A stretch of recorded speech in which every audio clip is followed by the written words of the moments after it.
Naivasha police station area. The G3 rifle that was stolen from Kikuyu police station was used in the commission of violent robberies within Naivasha police station. A grenade launcher, 4 guns and other police equipment, including uniforms and anti-riot gear stolen, have so far been recovered and the perpetrators apprehended. Businesses, both public and private, were not spared either. Notably, several wholesale and retail outlets within the Nairobi CBD, Kitengela, Dagoretti, Naivasha, and Nyeri, amongst others, were brazenly looted and vandalized. Automated teller machines were violently broken into and millions of shillings stolen in the midst of the chaos. In addition, we received credible reports of assault and sexual violence committed by criminals who had earlier infiltrated the demonstrations, further compounding the gravity of the situation. On June 26, 2025, Nduyunjeru Police Station in North Kinangop sub-county experienced a very, very violent incident where approximately 400 armed individuals stormed the facility, demanding the release of 4 prisoners arrested earlier on for theft of stock. Despite the officers' resistance, the crowd overwhelmed them, resulting in the burning of the police station and the tragic suffocation and deaths of 3 suspects who were in custody, whereas one is currently hospitalized and is in a very, very critical situation. This incident, while not directly linked to the events of June 25th, reflects the ongoing momentum of violence against police stations in the country. A trend that continues to threaten law and order and as well jeopardize our nation's peace and security. Fellow Kenyans, we must not allow our nation to spiral into anarchy and chaos. The police will not remain passive while lawlessness threatens our collective peace and our collective security. As of today, 485 individuals have been arrested in connection to what happened on June 25th. Of these, 448 have already been charged in court and 37 remain under active investigation, some pending further custodial hearings. The charges range from murder, terrorism, rape, gang rape, arson, obstruction of police officers while on duty, breaking and stealing, robbery and as well robberies with violence, stealing from locked motor vehicles, incitement to violence, handling stolen goods, malicious damage to property, and possession of illegal firearms. Further investigations, including statements obtained from those arrested suspects, reveal a deliberate and well-funded plot to incite chaos, civil unrest, and widespread anarchy under the guise of public protest. Evidence indicates that the individuals were strategically mobilized and transported particularly into Nairobi from various parts of the country, not to express their legitimate grievances, but to execute a well-coordinated agenda of disruption and violence. These actions were not by any means spontaneous. They were orchestrated. And we are actively pursuing the key planners, the mobilizers, the financiers, and the facilitators behind this kill, and they will be brought to justice very soon. The complaints we have received from across the country draw a clear and troubling line between lawful protest and outright criminality.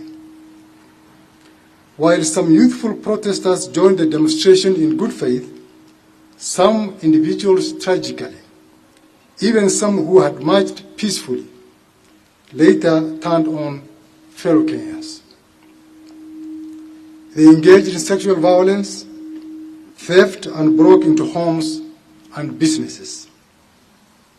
Such acts not only violated the law, but also betrayed the very ideals the protests purported to uphold. When demonstrations descend into violence, intimidation, and destruction of property, they do not advance any cause. They discredit it. They erode public sympathy and distort the message of those who genuinely seek reform through lawful and other constructive means. It must be clearly understood that the right to protest is protected under our Constitution, no doubt, and we respect the voice of every Kenyan seeking accountability and reform. However, when a bona fide protest is infiltrated by criminal elements, it becomes a threat to national security and a threat to public safety. I must commend those who protested peacefully and distanced themselves from acts of lawlessness. Some among them became victims, themselves were attacked, robbed, or assaulted by those who took advantage of the mob. To those who orchestrated, funded, and mobilized the undermining of genuine protests, your actions are an assault to the exercise of the sovereign power of the people of Kenya. It has not gone unnoticed, and as you will be swiftly held accountable for your deeds. We call upon members of the public to continue sharing information that leads to the tracking of the stolen firearms. Actually, as this afternoon, we were able to recover one of the stolen pistols from Kikuyu police station. The stolen goods from businesses, the apprehension of the suspects, and to restore normalcy in the affected areas.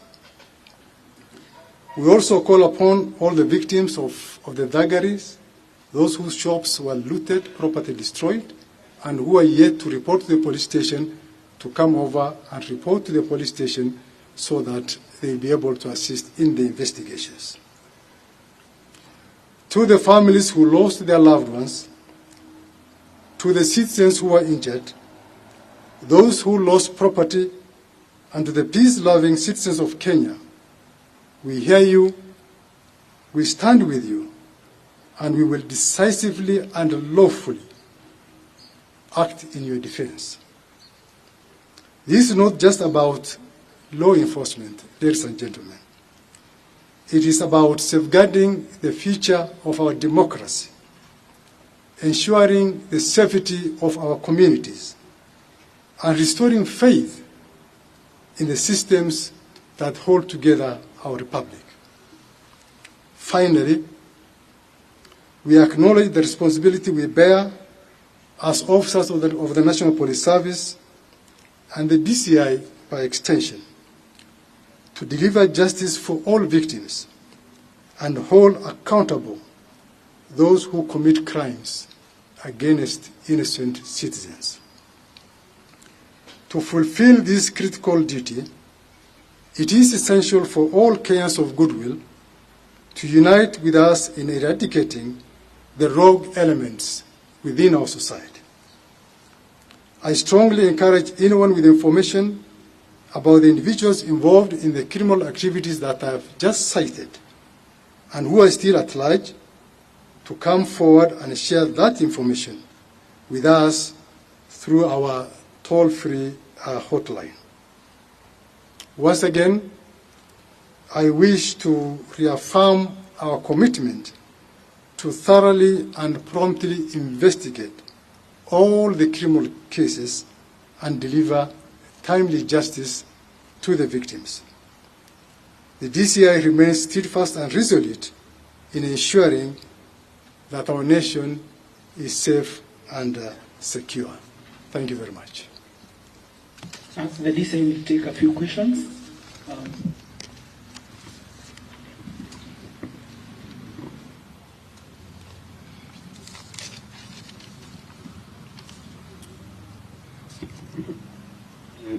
My name is Ombati.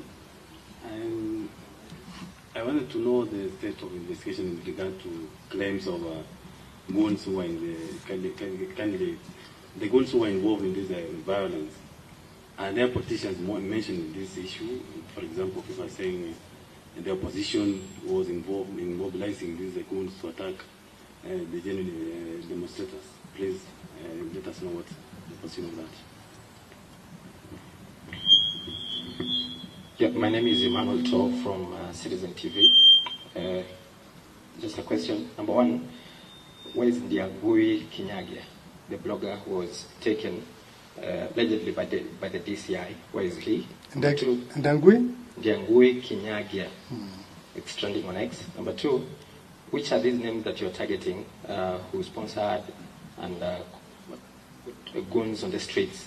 And number three, you talked about the violence sexual violence that was witnessed. Do you have cases? Which ones? Where were these offenses? Where were the offenses happening from? That would be really good to answer. And lastly, the intelligence that you say told you that you have these planners planning these things. What did you do to that intelligence you got? Did you act on it? Asante sana. Jina langu ni Laban Shah kutoka NTV. Nina maswali mawili. Kuna madai ambayo yameibuka kuhusiana na wizi wa mabegi 7,000 ya mbolea kutoka kwenye bohari kule Meru ya thamani ya shilingi milioni 29.5. Je, ilifanywa na wale wahuni? Na je, ni moja ya njama ambazo zilifanywa kutumia mikakati ambayo umetaja hapo, walitumia malori na vitu kama hivyo? Pia hii leo tumemsikia aliyekuwa msemaji wa idara ya polisi Charles Owino akisema kwamba Boniface ambaye muuzaji maski ambaye alipigwa risasi katikati ya jiji la Nairobi kwamba alimtukana yule afisa wa polisi. Je, alimtukana? Na katika uchunguzi ambao mnaendelea ipo katika vipengele ambavyo mnaviangalia. Ya tatu na la mwisho ni je, uchunguzi huu ambao tayari mmekwisha anza, inaonekana kwamba pengine imejikokota sana ikizingatiwa kwamba mbele ya kamera wakati wa maandamano walionekana wale wahuni wakiiba, wakivuruga na vitu kama hivyo. Sijui kama kwamba inaonekana mnalaumiwa kwamba mmechelewa sana katika kuwakamata, na hawa ambao wanasemekana kwamba ndio mpanga mikakati kutoka eneo moja, ni eneo lipi na ni nani huyo? Asante. The director will first respond to those questions. Thank you. Thank you very much. Mr. Ombati has asked about the goons involved in the violence. Like I said in my address, initially the demonstrations were peaceful. But along the process, the entire process was hijacked by goons. Goons who resorted to looting and destroying public property. The state has the monopoly of violence. The state cannot cede it is monopoly of violence to goons. We are investigating those allegations of the involvement of goons. Where a member of a goon or particular goons resort to violence, then that becomes illegitimate and that becomes criminal, and we are going to deal with them. Already we have got information about some of those goons, and that information, that investigation is progressing fairly well.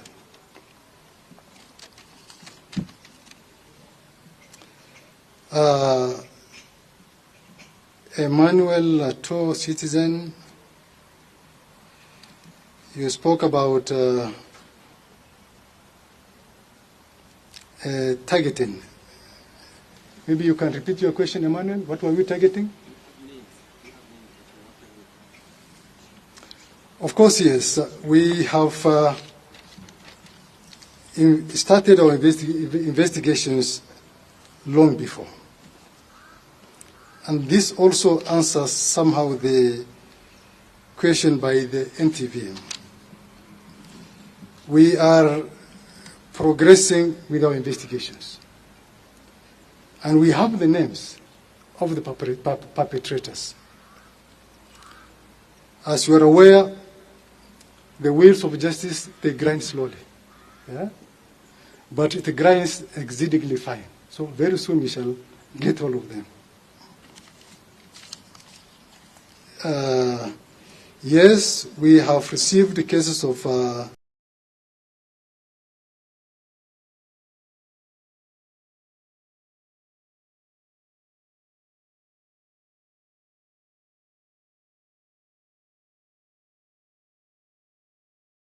it may be linked directly or indirectly to the demonstrations, but it is under investigation. Any other question?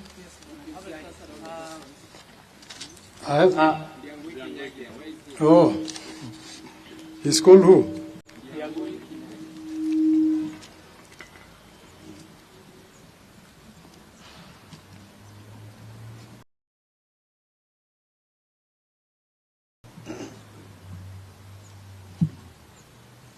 Ndangui Kinyangi was a person of interest to us. After publishing very, very inflammatory material in the social media, I'm sure you all saw about the timetable and so on and so forth, which was trending in the social media.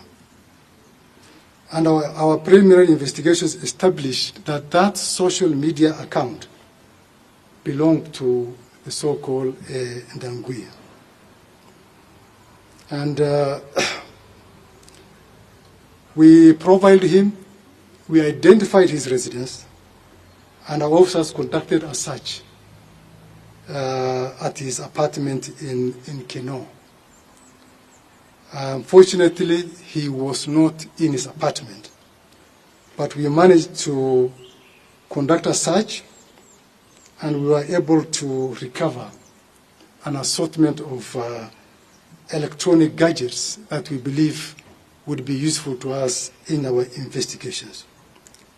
And we were able to do an inventory, which inventory was clearly countersigned by the caretaker of those apartments. So mine is to confirm to Kenyans that Ndangui is not under the custody of the National Police Service. He is a person of interest to us, and wherever he is, I will urge that he submits himself and that he surrenders to the nearest police station.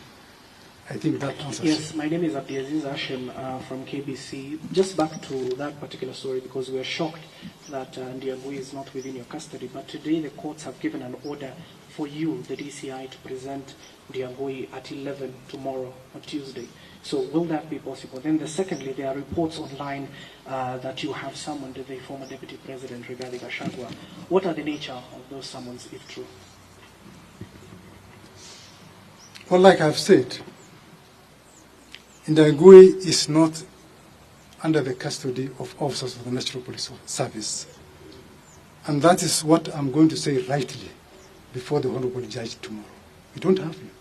And wherever he is, he should just come and surrender to the police so as to assist in our investigations.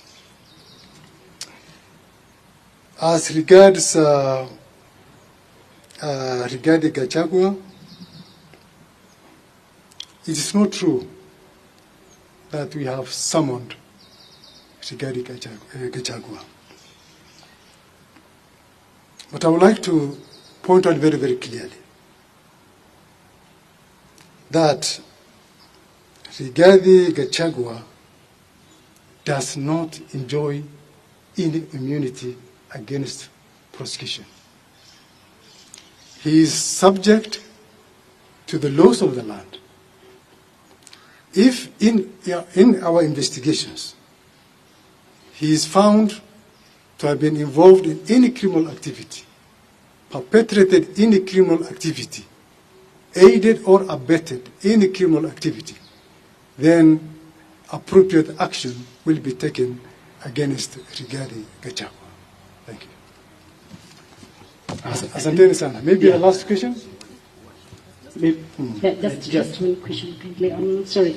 My name is Cynthia Onyango from Ramogi TV, and I just have one question for you, sir. I mean, from the investigations you've done so far and the intelligence you've gathered, do you second CS Interior statement that on 25th there was an attempted coup? And if that is true, how far are you with the investigations? Bwana DC, jina langu ni Ronde Regani kutoka Mo Radio. Swali langu litakuwa moja kwako. Wakenya wanauliza, you lied under oath on the floor of the Senate. So why should the Kenyans believe you anymore when it comes to matters criminal investigation? Mbona Wakenya waamini? Asante sana. Let me take these two questions.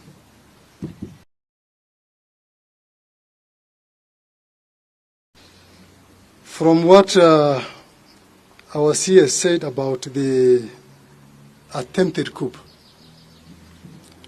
I may not want to be an advocate for the CS. Absolutely. So he's in a better position to expound his statement. But from the activities and from what we witnessed, people looting and destroying public property, people attacking police stations, burning government institutions, destroying critical government infrastructure. I mean, how will we define such characters if they are not hell-bent on causing anarchy in our country? Which is, and if somebody causes anarchy, then in my own interpretation, that will be synonymous to an attempted coup. About I lied under oath. It is good that I have an opportunity to explain that. That when I appeared before the Senate, I swore while holding the Holy Quran. And I said that whatever I will say before the Senate shall be the truth, the whole truth, and nothing but the truth. Whatever I said, some people who did not mean well for the DCI, for reasons best known to them, misinterpreted what I said. And for those who are following the proceedings, I was sharing with the senators the timings when the suspect was brought to the police station, when he was booked, and when the officers went to the Mbagathi mortuary. What I was reading verbatim from the records in the digital OP. It's not what the DCI was saying.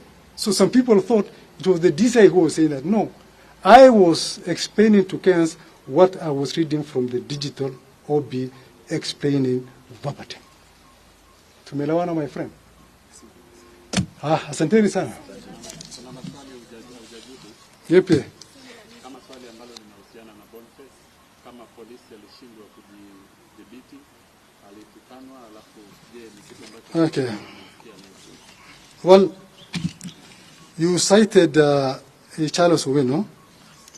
Charles Owino is not the spokesperson of the National Police Service. So he cannot speak on behalf of the Inspector General of the National Police Service. So what he said were his own personal views, and we should treat it as such.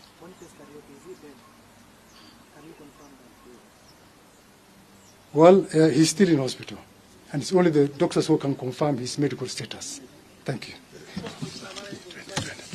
Okay, asanteni sana.